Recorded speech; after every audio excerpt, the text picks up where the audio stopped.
Une filière de formation d'excellence méconnue en Limousin. Le lycée professionnel Édouard Vaillant à Saint-Junien est le premier de la région à délivrer un passeport nucléaire à certains de ses élèves en soudure industrielle. Depuis la relance de l'énergie nucléaire par le gouvernement, la filière s'organise en France et les formations se développent.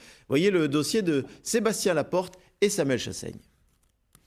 Dans une centrale nucléaire, les soudures sont des points sensibles. Pour les réaliser, un savoir-faire spécifique est nécessaire.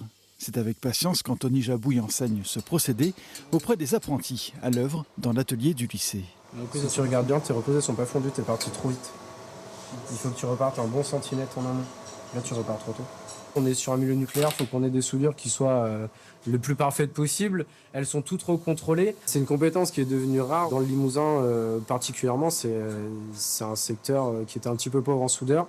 Donc il y a beaucoup de demandes et les jeunes ont tout de suite des entreprises pour faire leur apprentissage. Le programme de relance de l'atome a été qualifié de chantier du siècle par le précédent gouvernement.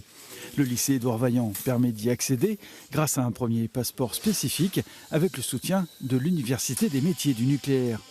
Un sésame capable d'ouvrir bien des portes et c'est précisément ce qui attire ces étudiants. L'envie de voir le monde, découvrir, parce que grâce à ce métier, on peut aller partout. On peut aller au Canada, on peut voyager en France, aller partout où on veut. Donc je pense que c'est surtout ça, c'est un petit peu l'aventure, quoi. L'art de la soudure, c'est aussi la maîtrise de la machine. Les contraintes de rentabilité imposent souvent l'usage de robots qu'il faut savoir programmer.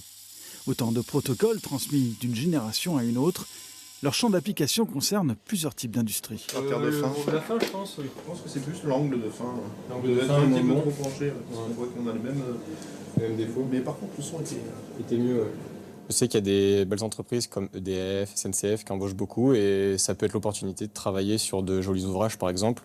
Travailler sur des trains, par exemple, c'est vraiment intéressant aussi, quoi. Donc ça dépendra des opportunités. Je suis fermé à rien. Cette coloration nucléaire est également donnée au cursus des étudiants en BTS qui assurent la conception d'un équipement mobile. La connaissance des contraintes en atelier dans cet environnement sensible est un plus.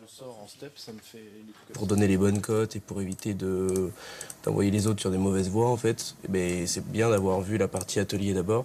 Comme ça évite qu'on se retrouve à donner des plans qui sont pas utiles et qui, eux, vont les mettre dans de mauvaises situations. Tu vas essayer d'identifier la vanne qui pose souci, là. Donc tu enfiles le casque. Des visites sur site ont permis aux futurs techniciens de découvrir leur nouvel univers et d'obtenir des réponses à certaines de leurs interrogations, y compris sur l'impact sanitaire de l'énergie nucléaire. On a été visiter les centrales de Civaux et on voit que c'est vraiment pris en charge. On voit qu'il y a des contrôles à l'entrée de la centrale, des contrôles à la sortie de la centrale. On se sent vraiment en sécurité là-dessus. Les demandes d'inscription sur Parcoursup ont déjà doublé par rapport à l'an dernier. Mais l'augmentation du nombre de places est aussi tributaire des donneurs d'ordre de la filière. Pour le moment, nous, ce qu'on attend, c'est que EDF nous propose des stagiaires et qu'on puisse prendre en apprentissage. Et de là, oui, on aura forcément des débouchés puisque sur Blaye, il prévoit la construction d'un nouvel EPR.